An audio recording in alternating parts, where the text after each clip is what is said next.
சின்ன சின்ன கிராமங்கள்ல இருந்து இன்னைக்கு வந்திருக்கான காரணமே நம்மளுடைய தமிழக அரசு வந்து விளையாட்டுத்துறையில் எந்த மூலையில் இருந்தாலும் தலை சிறந்த விளையாட்டு வீரர்களை வந்து சிறப்பிக்கணுங்கிறதுக்காக தான் அவங்களுடைய தலை சிறந்த வீரர்கள் எங்க இருந்தாலும் எடுத்து அவங்கள வந்து பயிற்சி கொடுத்து அவங்கள இந்தியா லெவலில் விளையாட வச்சு இன்னைக்கு இன்டர்நேஷனல் லெவலில் அவங்க சாதிக்கிறதுக்கு துணையாக இருக்கிறாங்க.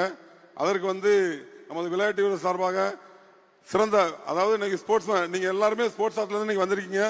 எதற்காகன்னா நீங்கள் தலைசிறந்த நீங்கள் அடுத்தால ஒரு 3-4 வருஷம் கழிச்சு நீங்களும் இந்த அப்பாயின்மெண்ட் ஆர்டர் இந்த 3% கோட்டாவில் இங்கே இருக்கணுங்கிறதுக்காக தான் உங்களை எல்லாத்தையும் இங்கே வரவழைச்சிருக்காங்க. அதற்கு அது மட்டுமல்ல, நம்மளுடைய தம்பி இன்னைக்கு சொன்னாங்க ஸ்போர்ட்ஸ் ஹாஸ்டல் வந்து இன்னைக்கு சிறப்பாக செயல்பட்டு இருக்கு. அதுக்கு எஸ்டிஐடியில் உள்ள எல்லாருமே அதற்கு வந்து உடஞ்ச இருக்கிறாங்க. அதாவது உண்மையிலே எஸ்டிஐடி வந்து நான் இருக்கிற காலங்களில் 3-4 சென்டர் தான் இருந்தது. இப்போ அப்படி இல்லை, 40க்கும் மேற்பட்ட எஸ்டிஐடி இருக்குன்னு சொல்லி சொன்னாங்க. உண்மை ரொம்ப மகிழ்ச்சியா இருக்கு. உங்களோட திறமைகளை நீங்க வெளிப்படுத்தி தமிழகத்திற்கும் இந்தியாவுக்கும் நீங்க சிறப்பாக செயல்படணும்னு சொல்லி கேட்டுக்கிறேன்.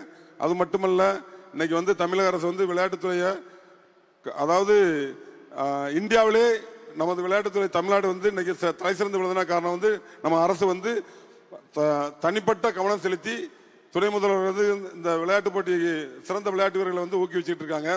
ஒவ்வொரு ஸ்கீம் உண்மையில கண்ணகினர் கார்த்திகா வந்து யூத் கேம் போயிட்டு வந்தாங்க. அவங்களுக்கு தனியாக ஒரு ஸ்கீம் ரெடி பண்ணி அவினேஷுக்கு அவங்களுக்கு 25 லட்ச ரூபா பணம் கொடுத்துருந்தாங்க. ரொம்ப சந்தோஷமா இருந்தது.